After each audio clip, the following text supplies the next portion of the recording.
श्री राधा वल्लभ लाल की।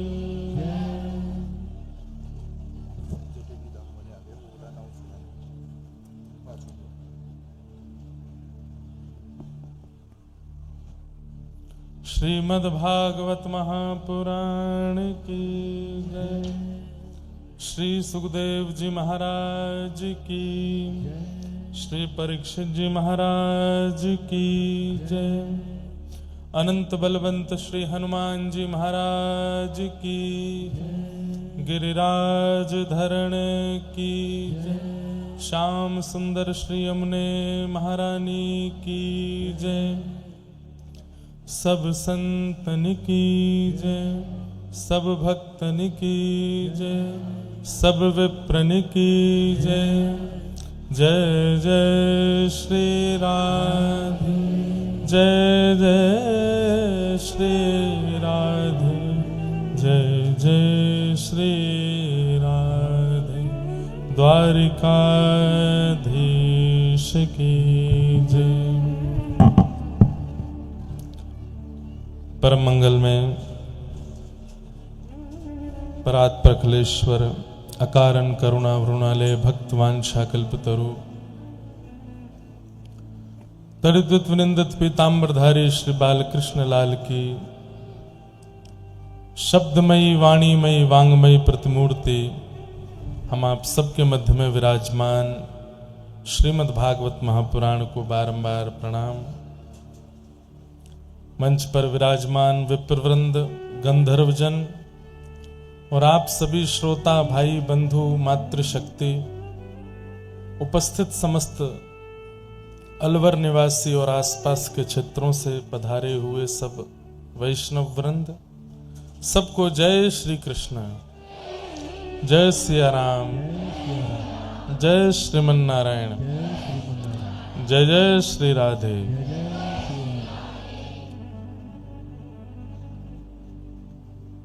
ठाकुर जी की बड़ी महती कृपा से हम आप सब लोग अलवर राजस्थान के पावन प्रांगण में भागवती वार्ता श्रवण कर रहे हैं, जिसका आज तृतीय दिवस यहां प्रारंभ है। हमारे शास्त्र आज्ञा करते हैं और आचार्य जन भी ऐसा कहते हैं,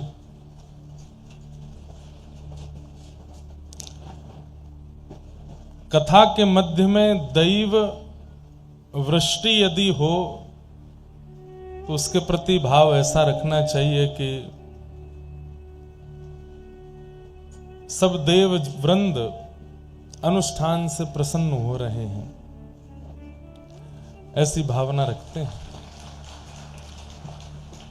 अब कई बार ऐसा होता है ना कि प्रसन्नता में व्यक्ति जब नृत्य करता है तो बाकी के 5 लोग जो नाच रहे होते हैं उनको गिर देता है। जब किसी की बारात निकलती है और कोई बहुत जोर से किसी को नृत्य आवे, अब उसका नृत्य है तो आनंद का, वो उत्साह में नाच रहा है, लेकिन वो ऐसे नाचता है कि बाकी के 5 लोग गिर जाते हैं। तो कई बार हमारे उत्सव, हमारी प्रक्रिया से जब ठाकुर जी बड़े प्रसन्न होते हैं तो देवताओं से कहते हैं नृत्य करो, और देवताओं का नृत्य कभी कभी ऐसा होता है कि 2-4 लोग गिर जाते हैं। तो कल ऐसा ही हो रहा था, पवन और इंद्र ये दोनों नृत्य कर रहे थे, सब आनंद में था, लेकिन हमको था कि आप सब लोगों को घर भी जाना होगा, कहीं बहुत तेज वर्षा हो जाए, हमको तो गाड़ी में ले जाएंगे, हमारी तो सुरक्षा भी है, हम तो पहुंच जाएंगे, आप कैसे जाओगे। इसलिए फिर मन में भाव आया कि कथा को यहीं विश्राम देके और आगे का प्रसंग कल से सुनाएंगे। या फिर ऐसा कहो, नववर्ष प्रारंभ कर रहे हैं हम लोग कथा के मध्य में, तो ठाकुर जी ने मन में विचार किया कि जैसे हमारे यहाँ प्रोक्षण किया जाता है, जल का छिड़काव करते हैं तो पवित्र हो जाता है। अपवित्र पवित्रो वा सर्वावस्थांगतो पिवा स्मरेत पुंडरीकाक्षम सवायाभ्यंतर शुचि। तो ऐसे ही कल तक जो कुछ भी हमने किया जीवन भर, उस पर ठाकुर जी प्रोक्षण कर रहे थे, और प्रोक्षण करके सब पवित्र कर रहे थे। बोले पूर्व का सब खत्म, आज से नवीन प्रारंभ। तो आज नववर्ष है, हम समस्त सनातनियों का, समस्त हिंदुओं का आज नववर्ष है। उस नववर्ष पर ठाकुर जी ने कल प्रोक्षण किया, पूर्व के समस्त पापों को नष्ट करके नवीन बना करके आज से हमारा नववर्ष प्रारंभ कराया है। ऐसी भावना है। देखो एक बात समझने की है भैया, एक मिनट, वो दोनों चल रहे हैं क्या, वो आगे जो रखे हैं? हाँ, तो वैष्णव का स्वरूप ऐसा होता है, भक्ति मार्ग पर चलने वाले का स्वरूप ऐसा होता है, वो हर परिस्थिति में सकारात्मक ही सोचता है। ये बात बिल्कुल सत्य, और सकारात्मक ही होता है सब कुछ, नकारात्मक कुछ भी नहीं होता हमारे साथ में। हमारी सोच नकारात्मक हो जाती है और सब नकारात्मक होता चला जाता है। व्यक्ति यदि सोच ले कि ये अच्छा ही हुआ है और उसमें अच्छाई ढूंढने लगे तो अच्छाई मिल भी जाती है। नामदेव जी महाराज एक गुफा में जाके बैठ गए, तो किसी राह चलते हुए ने कह दिया, महाराज जी इस गुफा में मत बैठो। बोले क्यों? बोले इसमें भूत प्रेत रहते हैं। नामदेव जी बोले देखेंगे। नाम जप करने लगे, तभी क्या देखते हैं, एक चूहा सामने आ गया। जैसे ही पलक झपक के दोबारा देखा तो वो चूहा बिल्ली बन गया। फिर पलक झपक के देखा तो वो कुत्ता बन गया। फिर पलक झपक के देखा तो हाथी बन गया। फिर पलक झपक के देखा सांप बन गया। फिर पलक झपक के देखा कुछ और बन गया। प्रेत था, बार बार रूप बदल रहा था। लेकिन श्री नामदेव जी महाराज ने तुरंत दंडवत प्रणाम करके साष्टांग करते हुए कहा, इतने रूप बदलने की सामर्थ्य प्रेत में नहीं है, ये तो मेरे पांडुरंग विठ्ठल भगवान में है। ये तो साक्षात पांडुरंग नाथ आए हैं। और जैसे ही प्रणाम किया, प्रणाम करते ही था तो वो प्रेत ही, लेकिन प्रेत को भी ठाकुर जी मान के प्रणाम करिया तो प्रेत भी मुक्त हो गया, ठाकुर जी प्रकट हो गए वहां पर। और उस दिन ठाकुर जी ने श्री नामदेव जी से कहा, सकारात्मक सोच में मेरा निवास है। व्यक्ति सकारात्मक सोच के साथ यदि निर्वहन करने लगे तो मेरा अनुभव हो जाएगा। प्रहलाद जी महाराज को होलिका अग्नि में लेकर के बैठ गई, क्यों नहीं जले? क्योंकि उनका विश्वास था कि अग्नि भी श्री ठाकुर जी हैं। प्रहलाद जी महाराज को पर्वत से घेर दिया, बोले पर्वत भी श्री ठाकुर जी हैं। सर्पों के बीच में छोड़ दिया, बोले आप में भी ठाकुर जी हैं। सब जगह ठाकुर जी का भाव नहीं, पूर्ण विश्वास रखते थे, और उस भावना से ठाकुर जी सब जगह रक्षा करते थे। हमारे आपके अंदर वस्तु के प्रति भय इस बात को प्रमाणित करता है कि हम ये मानते नहीं है कि इसमें ठाकुर जी हैं, और फिर उससे मिलने वाली हानि हमको होती है। विश्वास तो भक्त का स्वरूप होता है, वो हर परिस्थिति में सकारात्मक सोचता है। हवा चली, व बारिश आई, कुछ हुआ, सब चीज में सकारात्मक। हमारे पूज्य पिताजी महाराज कथाओं में ये तो होता है, साल भर की 2-4 कथाओं में तो होता ही है, आंधी आएगा, तूफान आएगा, पंडाल। अब तो ठीक ठाक कथाएं होने लगी। हमने ऐसी भी कथाएं की हैं। एक जगह कथा हुई थी, पंडाल उड़ गया, एसी उड़ गए, सोफा उड़ गए, श्रोता सब भाग गए, भागवत जी रह गई और हम रह गए। हमको फिर ले गए गाड़ी में बैठा के, व्यास मंच पे पूरे पर त्रिपाल बांध दिया। यजमान जी का फोन है, महाराज जी क्या करें? मैंने कहा अब कथा तो होगी, शुरू हो गई है, अब विश्राम नहीं हो सकती। पंडाल वाले भैया से कहा, बोले अब मैं कैसे बनाऊं? बोले कैसे भी बनाओ। तो रात रात में उन्होंने एक बल्ली पर टंगने वाला पंडाल बना दिया। गांव के लोग फिर से, गांव में हुई थी कहीं कथा, बहुत पुरानी बात है, 2016 या 17 की बात होगी। दूसरे दिन कथा हुई। कथा, अच्छा, कथा में नहीं आती थी आंधी, कथा विश्राम में होती थी आंधी। कथा विश्राम हुई तो पूरा पंडाल ऐसे गुब्बारे की तरह उड़ा आकाश में, और फिर एक झोंका आया, फिर उड़ गया। सब भाज गए, जो थोड़ा बहुत सामान वो भी उड़ गया, हम फिर से चले गए। दूसरे दिन फिर यजमान जी का फोन आया, महाराज जी क्या करें, मैंने कथा तो होगी। तीसरा पंडाल बनाया, तीसरे दिन की कथा हुई। तीसरे दिन फिर से आंधी तूफान आया, पंडाल फिर उड़ गया। फिर फोन आया यजमान जी का, क्या करें, मैंने कि एक काम करो, अब पंडाल मत बनवाओ।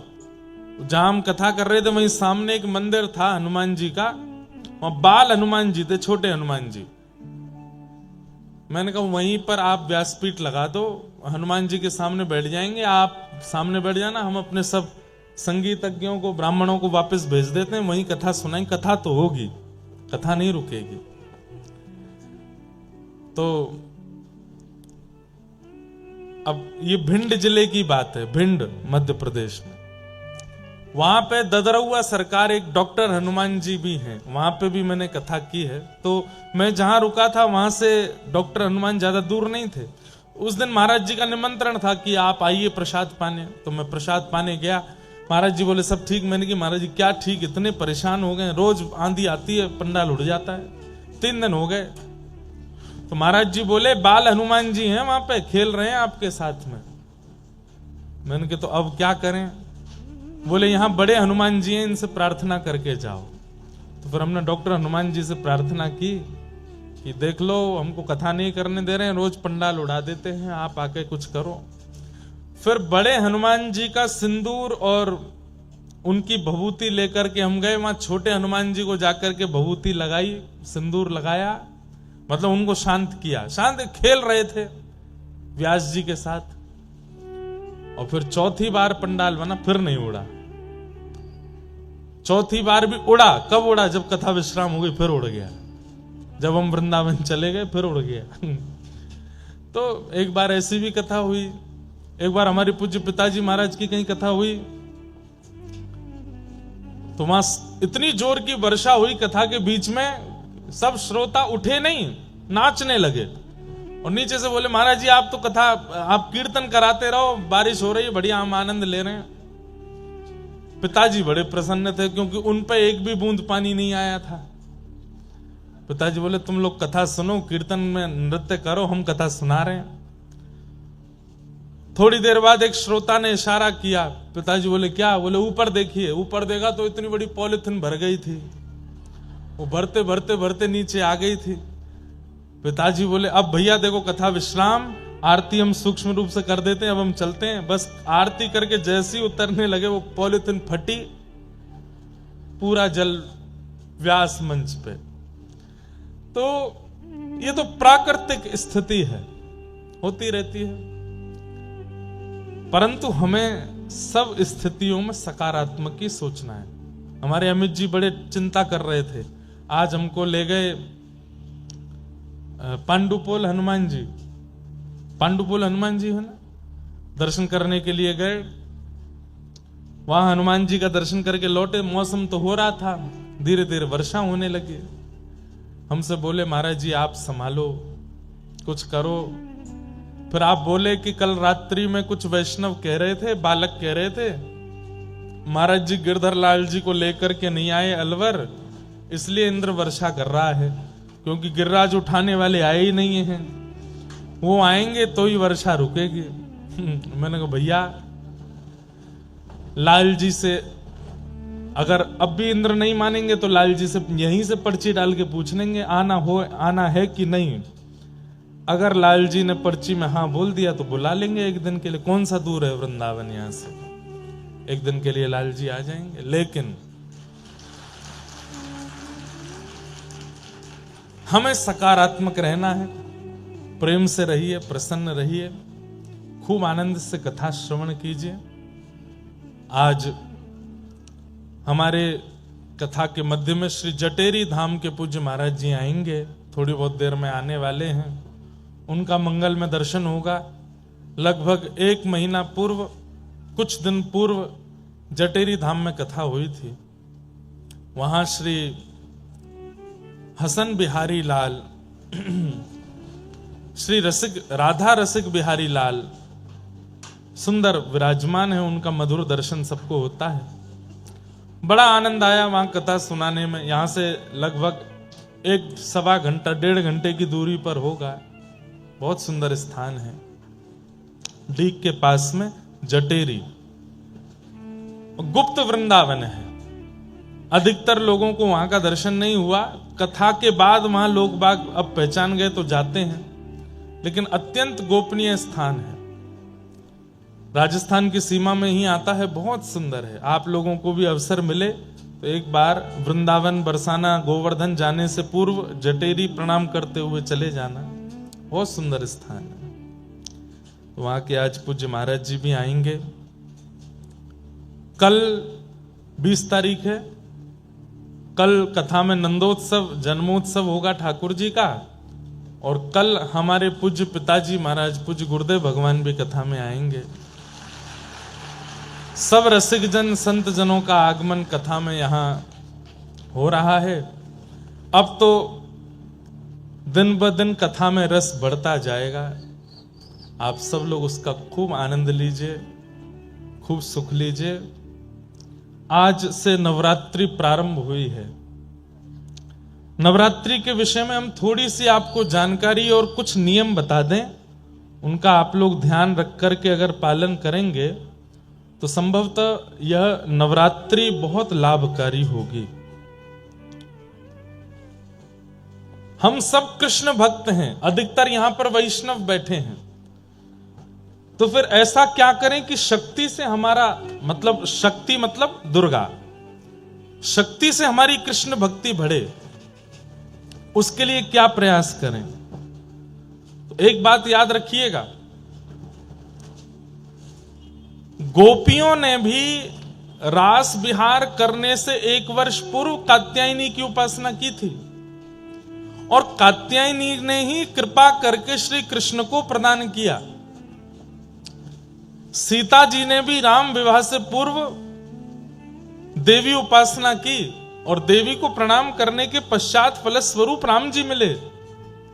रुक्मणी जी ने भी कृष्ण विवाह से पूर्व शक्ति को प्रणाम किया और शक्ति की कृपा से ही श्री कृष्ण प्राप्त हुए। इससे यह बात सिद्ध होती है कि कृष्ण प्राप्ति जिन्हें भी करनी है उन्हें पूर्व प्रणाम शक्ति को करना पड़ेगा, देवी को करना पड़ेगा। तो चाहे मैं हूं, चाहे आप हूं, चाहे यहां विराजमान सब हैं, पंचदेव आपके जीवन में होने चाहिए। पहले सूर्य, उनको प्रणाम करो नित्य। बहुत छोटे छोटे से नियम हैं। रोज सुबह उठते ही, स्नान करते ही कुछ मत करिए, बस हाथ जोड़ करके सूर्य प्रणाम। वैसे तो सूर्य को अर्घ बहुत प्रिय है। अगर हो सके तो तुरंत अक्षत चावल और कुछ रोली मिला करके थोड़ा सुगंधित जल करके सूर्य नारायण भगवान को अर्घ प्रदान करो। इतना भी समय नहीं, सामान्य जल से अर्घ प्रदान करो। और अर्घ भी नहीं दे सकते तो कम से कम सूर्य नारायण भगवान की ओर देख करके प्रणाम करो, दंडवत कर लो रोज।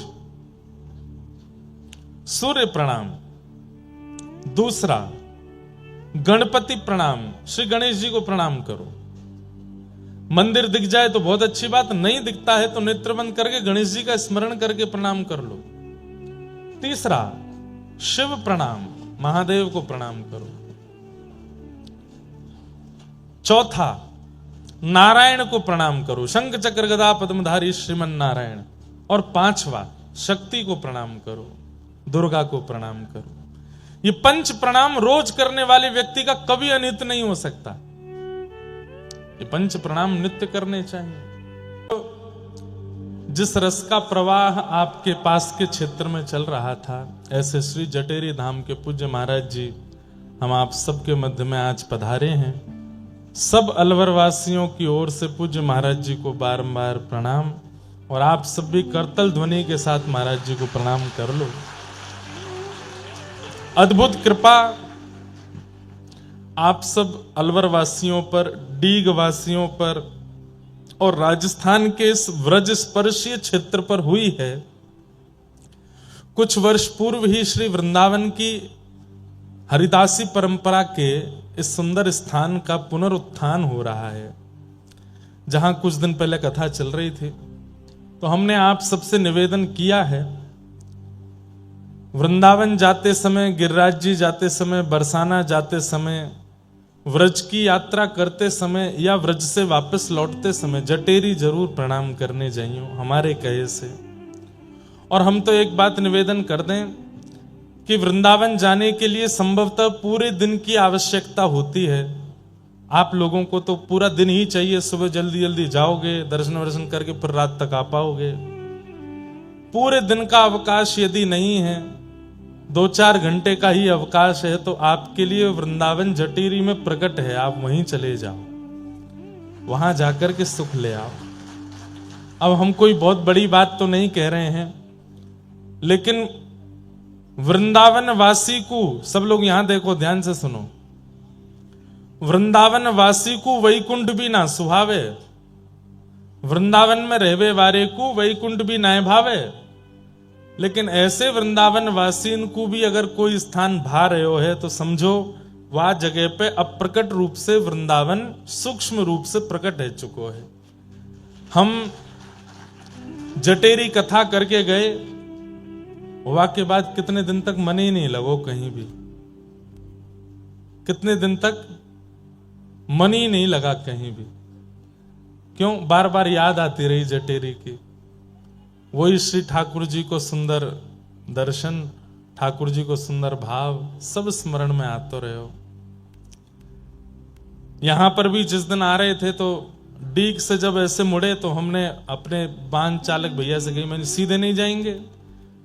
बोले सीधे रास्ता नहीं हमारे जी, यहाँ है के। मैंने कि सीधे चलते तो नेक जटेरी बाहर से प्रणाम करके निकल जाते, लेकिन या तो लौटते समय या बीच में कोई अवसर मिलेगा तो मैं चुपचाप करे आऊंगा प्रणाम।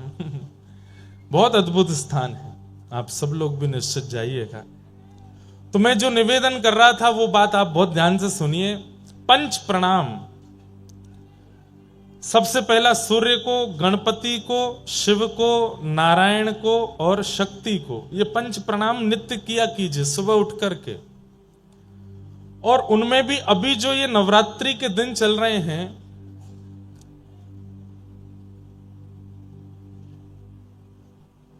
365 दिन में भजन करके, भक्ति करके, साधन करके, नियम करके जिस भाव को आप प्राप्त नहीं कर पाते हैं वो इन विशेष रात्रियों में प्राप्त हो जाते हैं।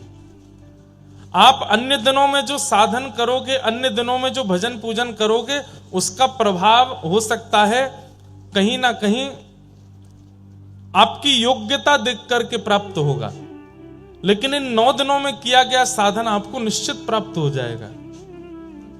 और इन 9 दिनों में कोई बहुत बड़ा नियम नहीं बता रहे हैं हम आपको, बस एक नियम बता रहे हैं।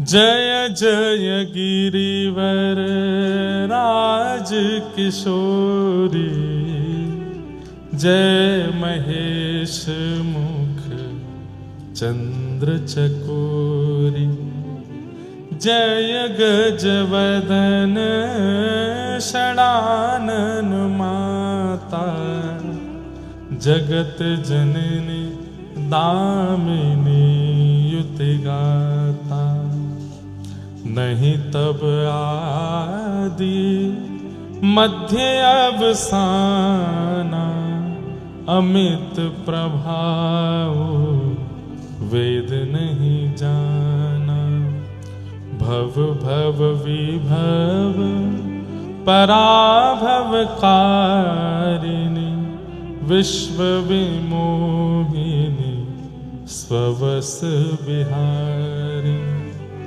बस ये पंक्तियां गौरी स्तुति की रोज गानी है 9 दिन तक। सुबह नहीं गा पाए हो तो आज रात्रि को स्नान करके बैठ करके आसन पर और श्री कात्यायनी पूजन कर रहे हो, इस भाव से इन श्लोकों का गान करना है। और पाना क्या चाहिए? क्या?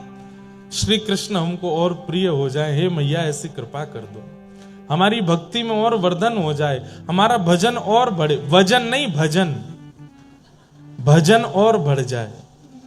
कहीं वह भूल गया ना तो वजन बढ़ ही जाएगा 9 दिनों में। भजन बढ़े, वृंदावन के प्रति प्रीति बढ़े, सदगुरु के प्रति विश्वास बढ़े, संतों की सेवा के प्रति रुचि बढ़े, आलस्य रहित हो जाएं हम ठाकुर जी की सेवा में। और अंत में कह देना, यदि मैं योग्य हूं तो इस जन्म में श्री प्रिया प्रियतम का नित्य विहार दिख जाए। 9 दिन करके देख लीजिए, क्या पता श्री जानकी जी की कृपा, किशोरी जी की कृपा, जगदम्बा की कृपा इन 9 दिनों में हो जाए और श्री प्रिया प्रियतम हमें प्राप्त। और इसमें संशय मत कीजिए, ये विश्वास के साथ कीजिए कि होगा ही होगा। क्यों? क्योंकि इन्होंने ही गोपियों को मिलाया है ठाकुर जी से, इन्होंने ही रुक्मणी जी को मिलाया ठाकुर जी से, इन्होंने ही सीता जी को मिलाया राम जी से। हमें नहीं मिलाएंगे? निश्चित मिलाएंगे।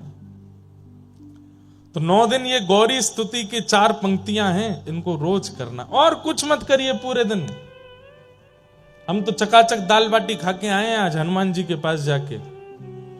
कोई हमसे बोला महाराज जी नवरात्रि का आज व्रत है। मैंने कि देखो, अगर तुमको लगता है कि ये अन्न है तो मत खाओ, और लगता है कि हनुमान जी का प्रसाद है तो फिर छोड़ना मत। मैं प्रसाद छोड़ोगे तो अपराध लगेगा और अन्न खाओगे तो पाप लगेगा। अब सोच लो क्या करना है। हमारी बढ़िया रीति है। देखो, आप कहोगे महाराज जी तो फिर घर में भी तो अन्न ठाकुर जी को भोग लगाने के बाद प्रसाद हो गया, उसको भी पा सकते हैं। वो आपने अपने पैसे से खरीदा, अपने हाथ से बनाया, बना करके सिद्ध करके ठाकुर जी को भोग लगाया है। पर मंदिर में तो ठाकुर जी के सन्मुख का प्रसाद आपको दिया गया है। आपने प्रयास करके, आपने खरीद करके नहीं दिया, वहां पर अपने धन से नहीं खरीदा उसको, ठाकुर जी का प्रसाद है। तो अन्न के प्रति, प्रसाद के प्रति अन्न बुद्धि यदि रखोगे तो वो दोषयुक्त होगा, लेकिन प्रसाद के प्रति प्रसाद बुद्धि। लेकिन याद रहे, फिर कहीं ऐसा नहीं हो कि अभी नवरात्रि के व्रत चल रहे हैं और याद आई कि वो वाले हनुमान जी का लड्डू बहुत बढ़िया मिलता, महाराज जी ने कह दिया है कि प्रसाद के प्रति अन्न बुद्धि मत रखो, खाने चलते हैं। नहीं, दोष लगेगा, क्योंकि आप जीव के आकर्षण में वहां जा रहे हो, प्रसाद के आकर्षण में नहीं। प्रसाद के आकर्षण में जीव का स्वाद नहीं होता, प्रसाद के आकर्षण में तो प्रसाद का स्वाद होता है। तो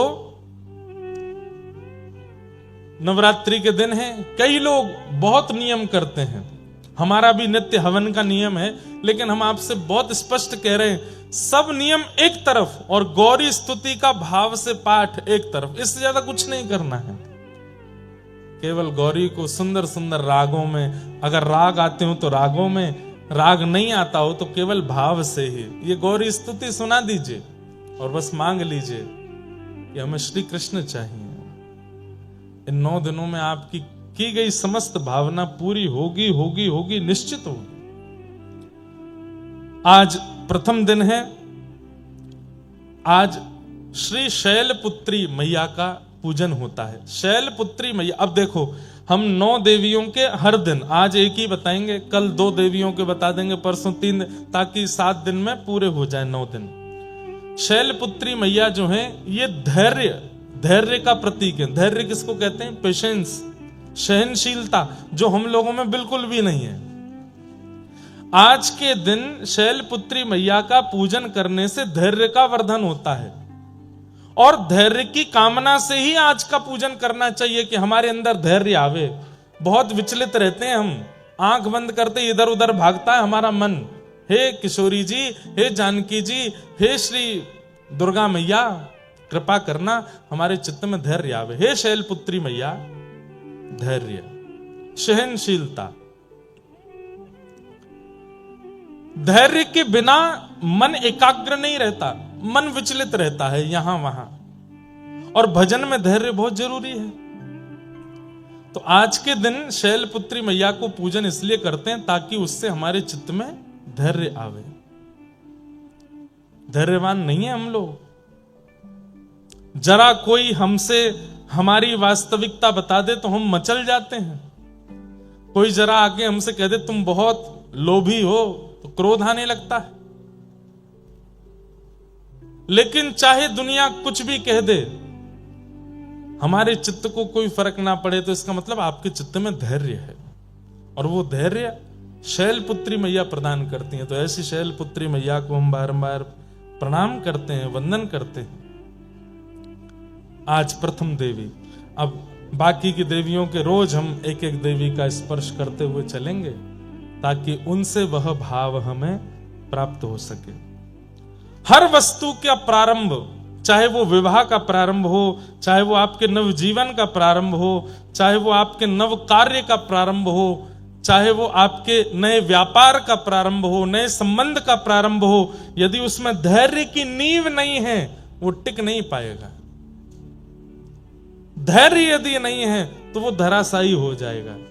इसलिए नवरात्रि में पहले दिन शैलपुत्री मैया का पूजन किया जाता है, क्योंकि वो धैर्य की देवी है, धैर्य प्रदान करते हैं। तो आज की मैया से हम प्रार्थना करें कि आप हमें धैर्य प्रदान करो, हमारे चित्त में स्थिरता आवे, धैर्य आवे, पेशेंस आवे। ऐसी मैया को हम प्रणाम करते हैं और अब आगे के क्रम में प्रवेश करेंगे। पर हमारा भाव है कि क्रम प्रारंभ हो उससे पूर्व हमारे मध्य में महाराज जी पधारे हैं। महाराज जी 2 शब्द अपना आशीष कुछ प्रदान कर दें। थोड़ा जटेरी धाम के बारे में आप सबन को, और वैसे तो सब जानते ही हैं, नेक और आपको अवगत करा दें। फिर आज के क्रम में हम लोग, कल नरसिंह मेहता जी का प्रसंग अधूरा रह गया था, वहीं से शुरू करेंगे। ठीक है, बोलो वृंदावन बिहारी लाल की जय। प्रयच्छति गुरु प्रीतो वैकुंठम योगी दुर्लभम। हमारी भागवत जी के तो महात्म में ही कह दिया कि गुरु प्रसन्न होंगे तो बड़े बड़े योगियों को, सिद्धियों को भी जो प्राप्त नहीं है वो आपको प्राप्त हो जाएगा गुरु प्रसन्नता से। अद्भुत महाराज जी के भाव। अब हम लोग आगे के क्रम में प्रवेश करें। कल खूब जोर की वर्षा आ गई थी तो प्रसंग आधा ही रह गया। तो रात में नरसिंह मेहता हमारे स्वप्न में आए। हमने कि क्या हुआ महाराज?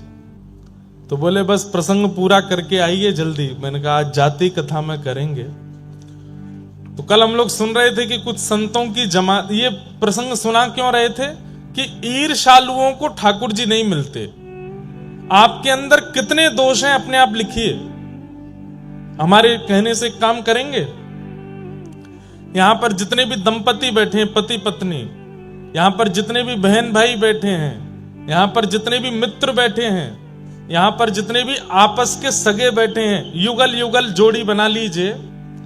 और कथा से जाने के बाद आप लोगों को एक काम करना है। पति पत्नी एक दूसरे को पर्चा और पेन दे में और एक दूसरे से कहें तुमको मुझ में जितने दोष दिखते हैं सब लिख करके मुझे दिखाओ। पत्नी पति के लिखे, पति पत्नी के लिखे, बहन भैया के लिखे, भाई बहन के लिखे, भाई भाई एक दूसरे के लिखो, मित्र मित्र एक दूसरे को। लेकिन सौगंध है एक दूसरे की, जबरदस्ती बढ़ा चढ़ा के मत कोई ईर्ष्या में कुछ एक दो पद ज्यादा लिख दो कि तुम में ये भी है ये भी है। नहीं, जो अनुभव होता है वही लिख करके और उसको दीजिए। ये बहुत बड़ी एक प्रक्रिया है। आपस में देख करके फिर अनुभव कीजिएगा। आपके शायद नेत्र खुल जाएंगे। कई ऐसे दोष होंगे जो आपको लगता ही नहीं है कि आपके अंदर है, लेकिन सामने वालों को वो दिखते हैं। वो दोष आपको पता चलेगा। उन समस्त दोषों को ठाकुर जी के हवाले कर देना, क्योंकि सब दोषों के साथ ठाकुर जी मिल जाएंगे। अगर एक दोष उनमें है तो ठाकुर जी के मिलन में बाधा आ सकती है। और वो दोष क्या है? ईर्ष्या। अगर सामने वाले ने लिख दिया कि तुम्हारे अंदर ईर्ष्या भी है, मैंने कभी अनुभव किया था, तो आपको चिंता होनी चाहिए। क्यों? क्योंकि ठाकुर जी मिलेंगे नहीं। नरसिंह मेहता से इतनी ईर्ष्या करते थे सारे जूनागढ़ वासी कि 700 मुद्रा लेकर के द्वारिका जा रहे उन संतों से कह दिया कि जाओ, यहां इस नगर का सबसे बड़ा सेठ नरसिंह है, 1000 मोहर से नीचे की तो वो हुंडी लिखता नहीं है।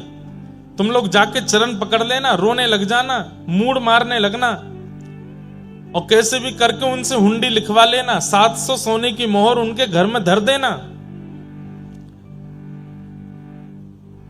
संतों ने वैसा ही किया। संतों को देख करके नरसिंह मेहता जी चरण धोने लगे, माला पहनाने लगे। अच्छा, उन मन चले लोगों ने पहले ही बता दिया था कि तुम नरसिंह मेहता के पास जाओगे तो वो तुम्हारे पैर छू करके, धो करके, माला पहना के मनाने का प्रयास करेगा कि तुम हुंडी मत लिखवाओ, लेकिन फिर भी तुम मानना नहीं, लिखवा लेना उससे। नरसिंह मेहता तो बेचारे संतों को देख के प्रणाम करते थे, चरण धोते थे, माला पहनाते थे। संत जन कहने लगे जरूर हमको मनाने की प्रक्रिया चल रही है कि हम हुंडी ना लिखवाएं। संतों ने कहा नरसिंह जी हमारा एक काम कर दीजिए। बोले क्या? हमको द्वारिका जाना है, बीच में बड़े लुटेरे और चोर उचक्के मिलते हैं, हमारा धन लूट लेंगे, हमारी पूरे विश्व भारत की यात्रा पूरी हो रही है, द्वारिका में हमको भंडारा करना है, ये 700 सोने की मोहर जैसे तैसे हमने बचाई है, इनको रख लीजिए, हुंडी लिख दीजिए। आपका कोई सेठ वहां हो या आपका कोई सेवक द्वारिका में हो, हम उसको जाके दिखा देंगे, वो हमको वहां 700 सोने की मोहर दे देगा, तो हम वहां अपना भंडारा कर लेंगे। नरसिंह मेहता जी बोले आपको मुझे देख के लगता है कि मैं हुंडी लिखता हूंगा? बोले हुंडी लिखने वाले आप जैसे ही होते हैं, वो ऐसे बन के रहते हैं कि कोई उनसे हुंडी लिखवा ना पावे। ये आपकी फटी धोती और आपके तन की स्थिति से हम बहकने वाले नहीं हैं, हमारी हुंडी लिखिए। इतना पीछे पड़ गए संत जन, नरसिंह मेहता रोने लगे, मेरी कोई गद्दी नहीं है द्वारिका में। अरे मैं किसी को नहीं जानता सिवाय एक के। बोले किसको जानते हो? बोले वहां सांवरिया सेठ है, वो द्वारिकाधीश को बोल रहे थे, केवल उन्हीं को जान। बोले उन्हीं के नाम से लिख दो। नरसिंह मेहता बोले इस बात पर मुझे विश्वास भी है कि वो इनको दे देंगे, लेकिन मैं ये कैसे करूं? मैं ठाकुर जी पर कैसे थोप सकता हूं? और रही बात, हुंडी तब लिखी जाती है जब आप किसी से धन ले लो और सामने जिसके नाम पर हुंडी लिखी उसको देने की तुम में सामर्थ्य हो। मैं ठाकुर जी को कैसे दूंगा? तब नरसिंह मेहता के मन में एक विश्वास जगा।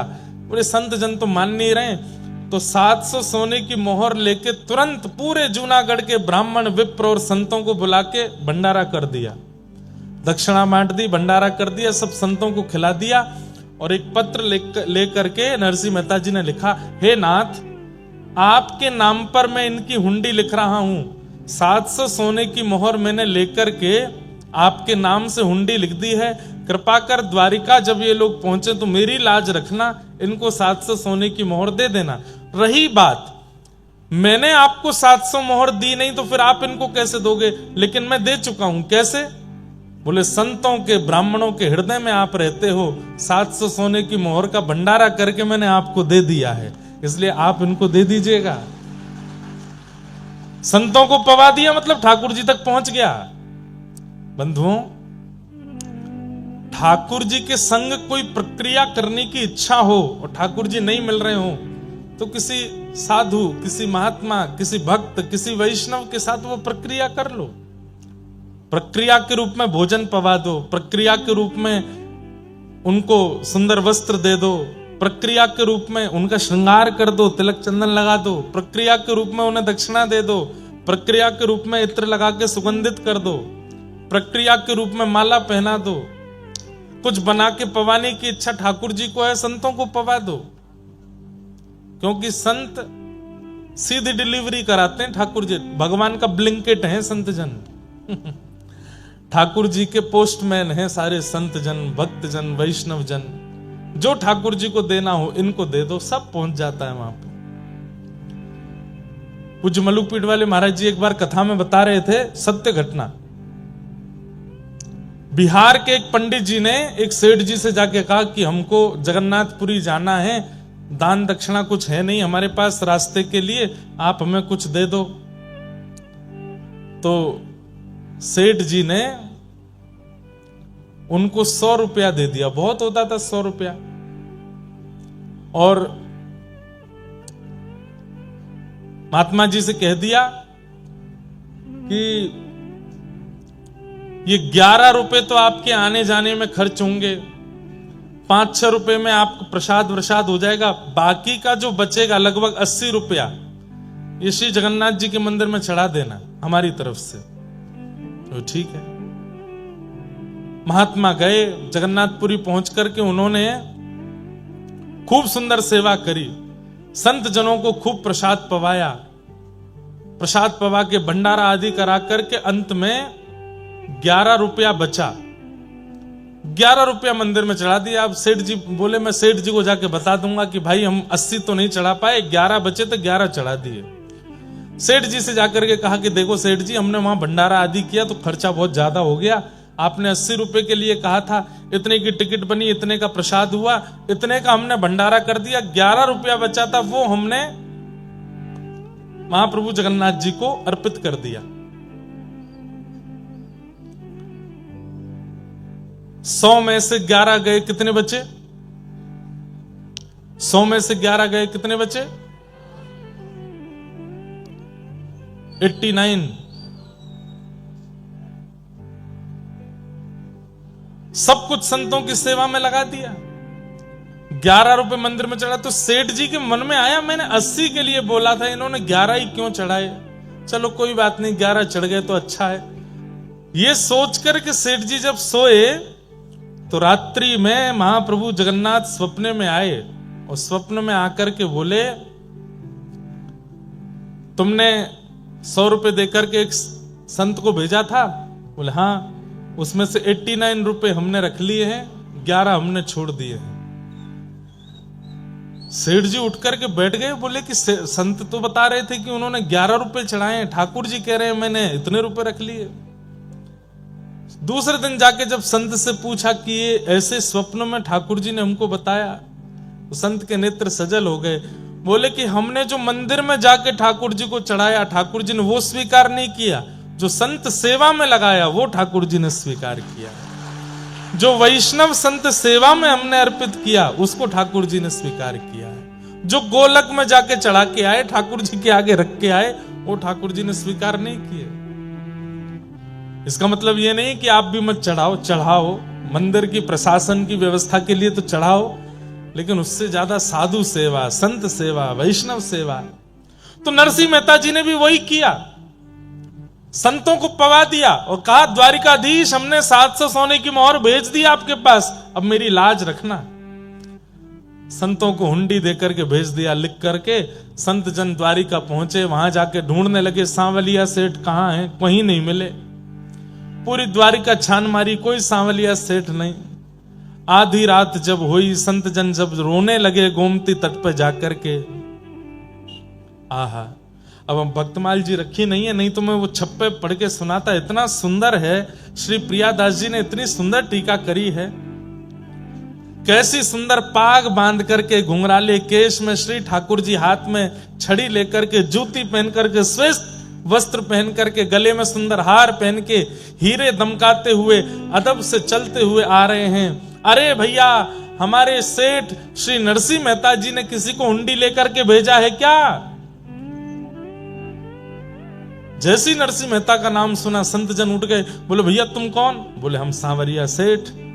आहा, दर्शन करके सब नतमस्तक हो गए। हुंडी जैसे ही, वो लिखी हुई हुंडी जैसे ही दी, पढ़ करके ठाकुर जी ने अपने सिर से लगाया और कहा कि महाराज आप लोग कितने भाग्यशाली हैं। बोले क्यों? हमारे नरसिंह जी के दर्शन करके आए हो।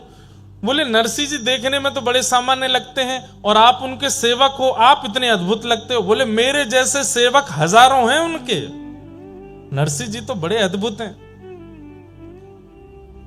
700 सोने की मोहर तुरंत पकड़ा दी। बोले ये 700 सोने की मोहर तो आपकी जो आपने दी थी वो है, इसके अलावा आप मेरे सेठ जी के यहां से आए हो तो मैं कोई कमी नहीं छोड़ना चाहता। लेकर के गए सोने की थाली में भोजन, खूब सुंदर सुंदर पकवान पवाए, संत सेवा कराई, खूब दक्षिणा ऊपर से प्रदान कर दी। संत जन बड़े प्रसन्न हुए। ठाकुर जी ने उल्टा पत्र लिखा और कहा, हे नरसिंह जी, संसार ने मुझे चोर कह करके बुलाया, संसार ने मुझे ये कह करके बुलाया, संसार ने मुझे इतने इतने लालछन लगाए, लेकिन आप कितने अच्छे हैं, आपने मुझे सेठ कह करके पुकारा, सांवरिया सेठ। मैं आपसे बहुत प्रेम करता हूं, जल्द ही आपसे मिलूंगा।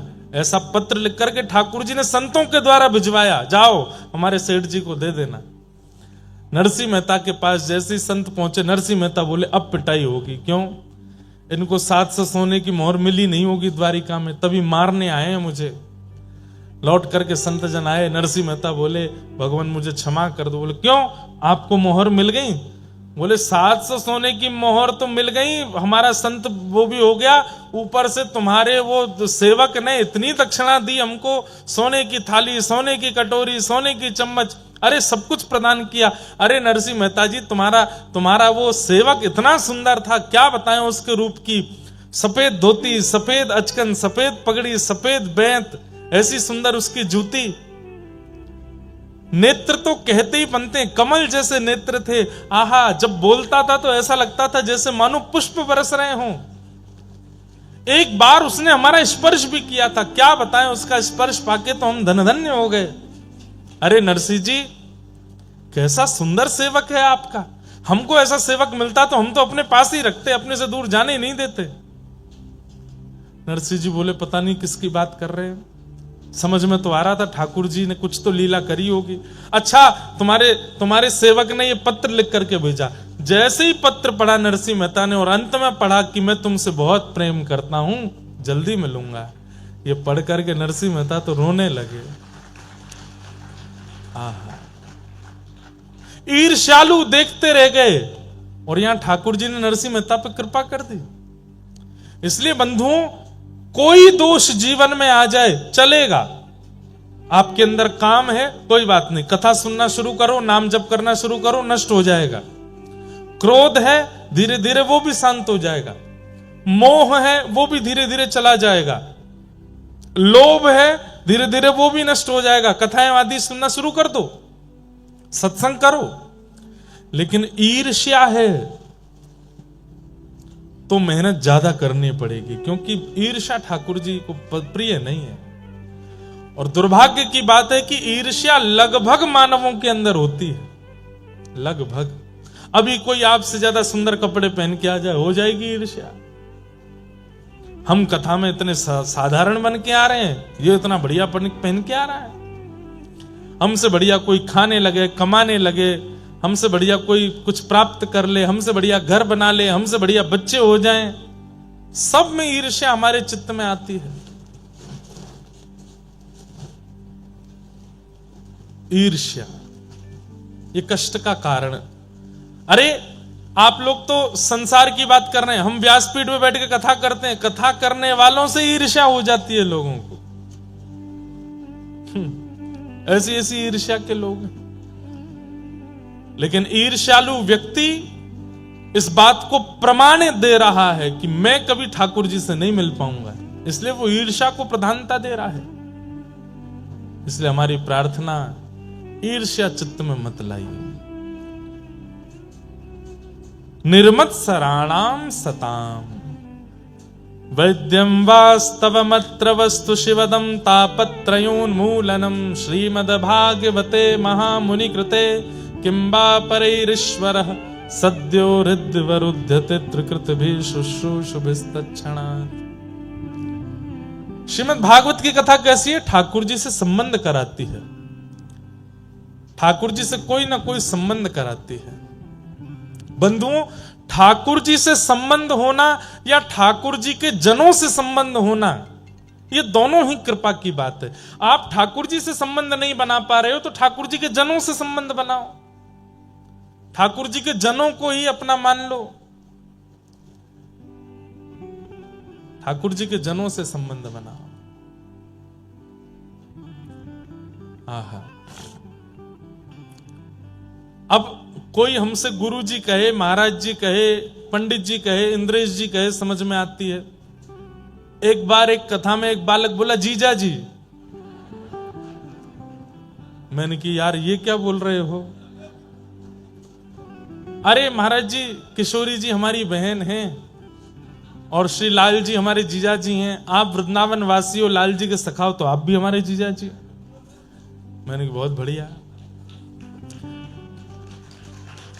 हमने कि साले साहब सेवा करने आ जाना।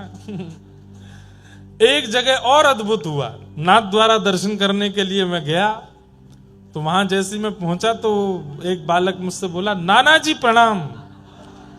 मैंने कि यार तेने नाना जी कही मुझसे? बोले कि हाँ महाराज जी, मेरी माता जी रोज आपकी कथा सुनती हैं, तो उन्होंने विचार किया कि मेरी गुरु भावना तो बन नहीं पा रही है, तो मैं इनको पिता मान लेती हूं अपना। जय हो महाराज जी।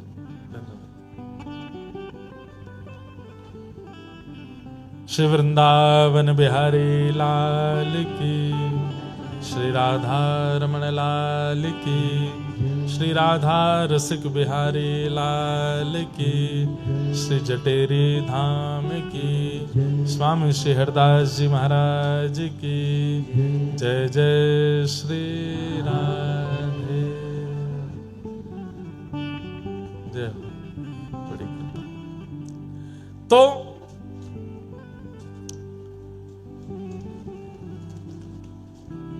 हरिजन संगे हरि उर आने, गिरधर जब अपनों करी जाने। सब लोग इधर देखो, ध्यान से सुनो। तो हमसे बोले महाराज जी हमारी माता जी कथा सुनती हैं, उनकी आपके प्रति गुरु बुद्धि तो बन नहीं पाई, लेकिन आपकी कथा सुन के बहुत कुछ सीखा है। तो हमने कि तो फिर क्या? बोले गुरु नहीं मान पाई तो वो आपको पिताजी मानती हैं। मैंने ये आपकी माता जी की उम्र कितनी है? बोले 55 की हो गई। मैंने कि 55 की माता जी है, वो 28 साल के पिताजी? तो बोले कि अब आपने ही कहा था कि हरिजनों से संबंध मानो, तो हमारी माता जी आपको पिताजी मानती हैं, तो उस नाते से आप हमारे नाना जी हुए। मैंने कहा बहुत बढ़िया। मैं तुम्हारे भी बाल बच्चे हो गए क्या? तो बोले हाँ जल्दी कृपा होने वाली है। मैंने कि वो बड़ा हो जाए तो वो परनाना बोलेगा हमको। तो अच्छा है, हरिजनों से संबंध रखो, हरिजनों को अपना संबंधी मानो। अरे जिन भक्तों के आप चरित्र सुनते हो ना, इनको ही अपना संबंधी मान लो। इनके संबंध की कहानी से ठाकुर जी आपको प्राप्त हो जाएंगे। मीराबाई मेरी बाईसा मेरी बहन है, श्री सूरदास जी मेरे काका जी हैं, श्री कुम्मन दास जी मेरे मेरे मेरे चाचा हैं, श्री गोस्वामी तुलसीदास जी हमारे बड़े पिताजी हैं। ऐसे करके सबको संबंध, और ये गोपनीय रखने हैं, सबको बताने नहीं है। इन सबसे संबंध, भक्तों से संबंध बना लिया जाए तो फिर ठाकुर जी आपसे संबंध बनाएंगे, आपको ठाकुर जी से नहीं बनाना पड़ेगा। अभी आप कहते हो ठाकुर जी आप मेरे लाला हो, ठाकुर जी आप मेरे पति हो, ठाकुर जी आप मेरे ये हो, आप कह रहे हो, ठाकुर जी मान रहे हैं कि नहीं इसका नहीं पता। ठाकुर जी माने उसका पता कैसे चलेगा? तो बोले भक्तों से संबंध बनाओ। भक्तों से आपका संबंध बन गया तो ठाकुर जी आपसे संबंध बनाएंगे, ठाकुर जी आपको अपना कुछ बनाएंगे। वैद्यम वास्तव मत्र वस्तु शिवदम, श्रीमद् भागवत ठाकुर जी के प्रति संबंध को प्रगाढ़ करती है, कल्याणकारी संबंध कराती है। तापत्रयोन्मूलनम, कथा सुनने वाले को फिर जीवन में कभी कष्ट का अनुभव नहीं होता। श्रीमद् भागवते महामुनि कृते किंबा परैरीश्वरः सद्यो हृद्यवरुध्यते कृतभि शुश्रूषुभिस्तत्क्षणात्। ऐसी भागवत की कथा को हम बारंबार प्रणाम करते हैं, बारंबार वंदन करते हैं।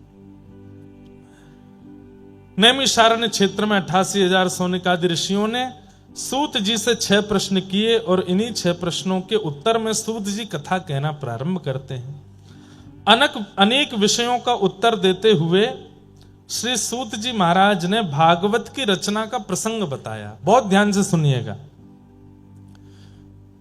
श्री वेदव्यास जी महाराज ने 4 वेदों की रचना की, महाभारत की रचना की, 18 उपपुराण, 17 महापुराणों की रचना की।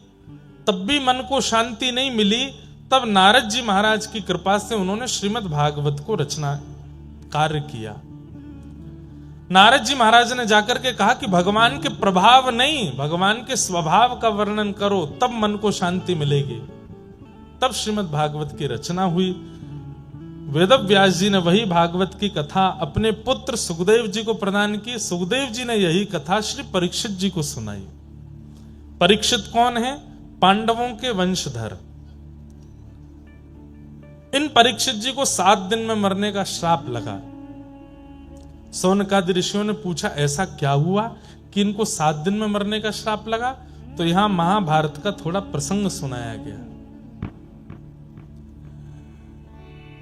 पाहि पाहि महायोगिन देव देव जगतपते, नान्यम तद्भयं पश्ये यत्र मृत्यु परस्परम।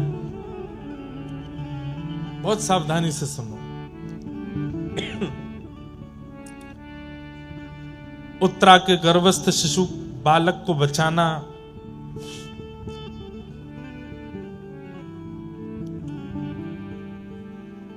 गुरुपुत्र अश्वत्थामा को भरी सभा में अपमानित करना, उसकी मणि को हरण करके निकाल लेना, ये आदि आदि कथाएं यहां पर सुनाई गई। एक प्रकार से पांडवों का युद्ध विजय करा करके और थोड़े बहुत जो कार्य थे उनको समाप्त करके भगवान पांडवों को हस्तिनापुर का राजा बना के द्वारिका प्रस्थान कर रहे हैं। अब हम यहां से कथा सुनेंगे। द्वारिका को जैसे ही जाने लगे तो कुंती ने भगवान के रथ को रोक लिया। कुंती कौन है? भगवान की बुआ। बोले नाथ आप जा रहे हो? बोले बुआ अब देखो युधिष्ठिर राजा हो गया हस्तिनापुर का, आप लोगों का कष्ट खत्म हो गया। अब तक आप लोगों ने इतनी पीड़ाएं सही, वनवास करना पड़ा, सब कुछ सहना पड़ा, अब सब कुछ समाप्त हो गया है। अब आपका राज्य आपके पास आ गया है, महाभारत का युद्ध आप जीत गए हो, अब सब अच्छा आनंद में हो गया, अब मुझे आज्ञा दो, मुझे जाने दो। कुंती ने कहा 2 मिनट नीचे आइए, मुझे आपसे बात करनी है, फिर चले जाना। श्रीमद् भागवत की सबसे पहली स्तुति है कुंती स्तुति, और कुंती ने भगवान से जो बात कही है वो बहुत ध्यान से सुनिएगा। नमस्ये पुरुषं त्वाद्यं ईश्वरं प्रकृते परं, अलक्ष्यं सर्वभूतानां अन्तर्बहिरवस्थितम्। जैसे ही ठाकुर जी रथ से नीचे उतरे, कुंती बुआ ने तुरंत ठाकुर जी को साष्टांग प्रणाम किया। ठाकुर जी 4 कदम पीछे हट गए। बुआ ये क्या कर रही हो आप? मैं भतीजा हूं आपका, मुझे आपको प्रणाम करना चाहिए, आप मुझे क्यों प्रणाम कर रही हो? कुंती बुआ बोली परमात्मा को प्रणाम करना चाहिए और मुझे पता है कि आप परमात्मा हो। मैं परमात्मा हूं? बोले हाँ। जोर से ठाकुर जी हंसने लगे, मैं परमात्मा हूं? बोले हाँ तुम परमात्मा हो, मैं जानती हूं। अच्छा मैं परमात्मा हूं तो फिर मेरे द्वारिका जाने पर आप रो क्यों रही हो? क्यों? बोले परमात्मा तो सब जगह रहता है, वो द्वारिका में भी है, हस्तिनापुर में भी है, वृंदावन में भी है, गोकुल में भी है, मथुरा में भी है, अलवर में भी है, जयपुर में भी है। परमात्मा कोई एक स्थान पर तो रहता नहीं, परमात्मा तो सब जगह रहता है। और आप मुझे अगर परमात्मा कह रही हो तो मेरे द्वारिका गमन पर इतना रुदन क्यों कर रही हो?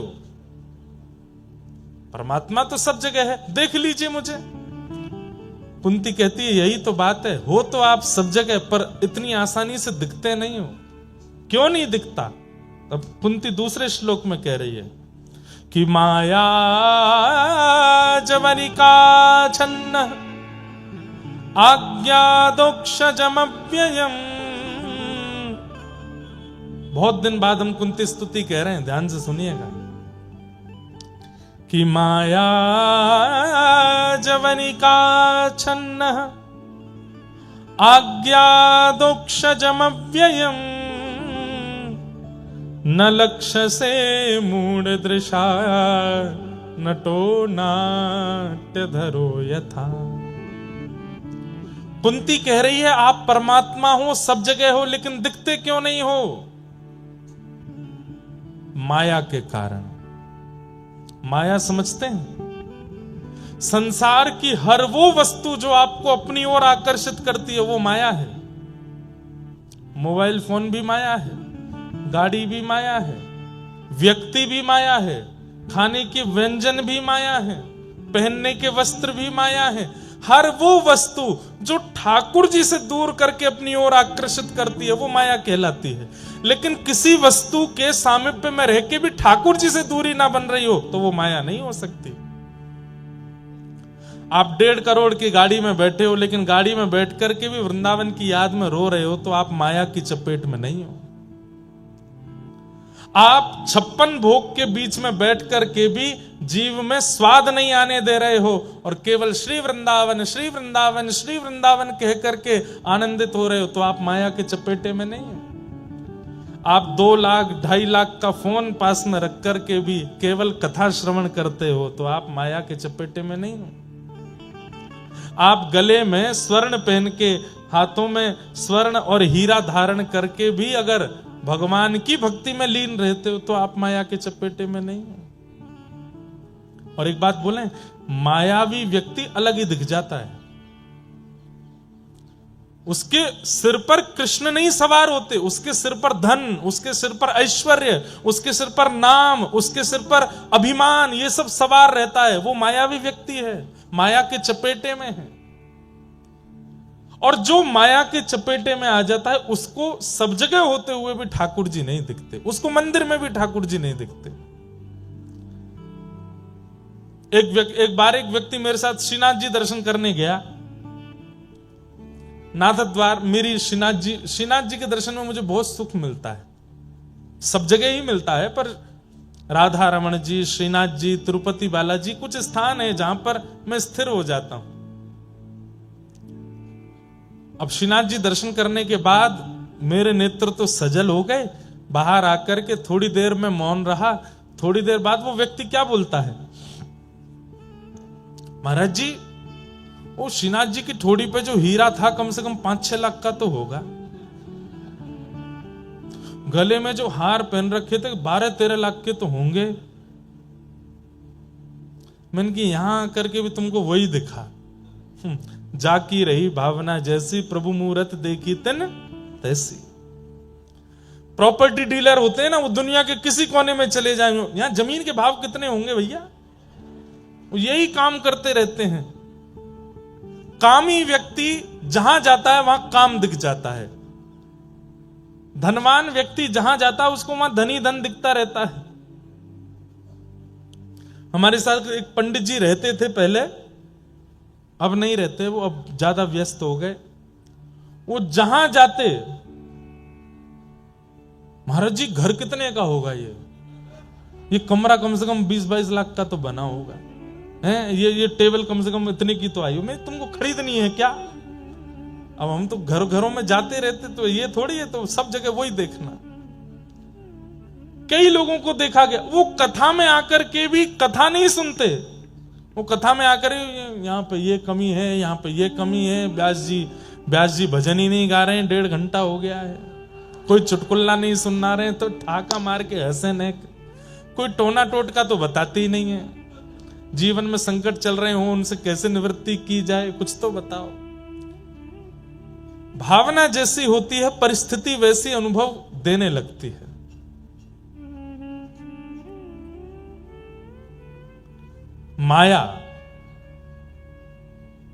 माया जवनिका छन्न। एक बात बोले आपको, वस्तु का त्याग करने वाला त्यागी नहीं माना जाता। वस्तु के संग रहते हुए भी उस वस्तु में आसक्त ना होने वाला, वो त्यागी माना जाता है। पत्नी छोड़ दिए, बच्चे छोड़ दिए, घर छोड़ दिया, परिवार छोड़ दिया, संपत्ति छोड़ दिया, रहने लगे पहाड़ी के ऊपर जाके, लेकिन रोज रोते हैं, क्यों? पत्नी की याद आ रही है, बच्चों की याद आ रही है, मैंने करोड़ों कमाया था, सब छोड़ छाड़ के आना पड़ा। वो त्यागी है। लेकिन पत्नी भी है, बच्चे भी हैं, संपत्ति भी है, गाड़ी भी है, घोड़ा भी है, सब कुछ है, लेकिन रहता है विरक्त, वो त्यागी है। हम गृहस्थाश्रमी हैं, यहां जितने भी बैठे हैं लगभग, हम गृहस्थाश्रमियों को आश्रम नहीं छोड़ना है, पत्नी बच्चे नहीं छोड़ने हैं, पर हां जितनी आसक्ति उन सब में है उतनी श्री कृष्ण में कर लेनी है। हमारा वही त्याग हो जाएगा, वही विरक्ति हो जाएगी, वही वैराग्य है हमारे लिए। जितना प्रेम से बालक को हृदय से लगाते हैं, जितने प्रेम से पत्नी को निहारते हैं, जितनी ममता से धन गिनते हैं, ये सब जिस दिन भक्ति में होने लगेगा, जैसे ठाकुर जी को सुबह उठाते ही उसी प्रकार हृदय से लगाम है जैसे अपने बालक को लगाया हो, जैसे पत्नी को प्रेम भर के देखते हैं ऐसे ठाकुर जी को देखने लग जाएं, जैसे पैसे गिनने में सतर्क रहते हैं ऐसे नाम जप में सतर्क हो जाएं, बस हो गई विरक्ति। यही विरक्ति है, यही त्याग है। सब छोड़ के जाने की आवश्यकता नहीं है।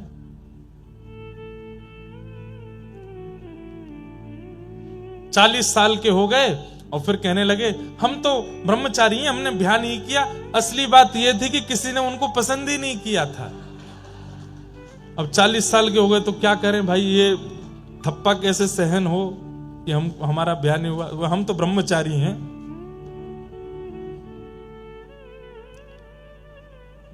घर छोड़ करके बाहर रहने लगे,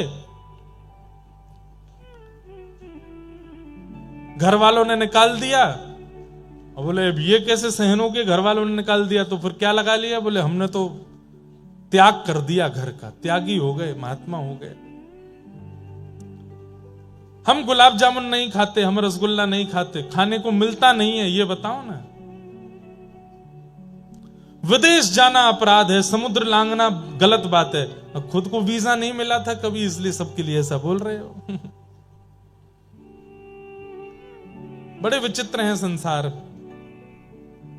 लेकिन वास्तव में माया ही है जिसके कारण ठाकुर जी दिखते नहीं। ठाकुर जी तो सब जगह हैं, इस समय इस पंडाल में भी कहां कहां बैठे होंगे, लेकिन माया है जिसके कारण वो दिख नहीं रहे हैं। तब कुंती कहती है तो फिर दिखते कैसे हैं? बोले जैसे कठपुतली का नृत्य होता है ठाकुर जी, तो कठपुतली नाचती है, गाती है, हंसती है, खेलती है, सब कुछ कठपुतली करती है और दर्शनार्थी ताली बजाते हैं, अरे देखो कठपुतली नाच रही है, कठपुतली हंस रही है, कठपुतली रो रही है। लेकिन गलती से किसी ने आकर के कठपुतली के पीछे वाला पर्दा अगर हटा दिया तो सारा भेद खुल जाएगा। ओहो, पीछे बैठा एक आदमी उंगलियों से नचा रहा है। ठीक वैसे ही संसार का हर वस्तु, हर व्यक्ति कठपुतली है। हमें ऐसा दिखता, ओहो ये इतना बड़ा आदमी बन गया, अरे उसके साथ बहुत बुरा हो गया, अरे ये मर गया, अरे ये जी गया, सब कठपुतली हैं। लेकिन जिस दिन सदगुरु आकर के माया का पर्दा हटा देंगे, सब पता चल जाएगा पीछे बैठे ठाकुर जी ही सब कर रहे हैं, कठपुतली की अपनी कोई सामर्थ्य नहीं थी। माया जवनिका छन्न आज्ञा दोक्षजमव्ययम, न लक्ष्य से मूढ़ दिशा नटो नाट्य धरो यथा। जैसे एक नाटक में नचाने वाला कठपुतलियों को प्रदर्शित करने वाला कठपुतलियों की वास्तविकता अनुभव करा देता है, लेकिन भेद अगर खुल जाए तो फिर हंसी आती है कि हम जिस कठपुतली के मरने पर रो रहे थे वो तो पीछे से एक्टिंग करवाई जा रही थी। यही है संसार में, हम सब कठपुतली हैं, हम सब कठपुतली हैं।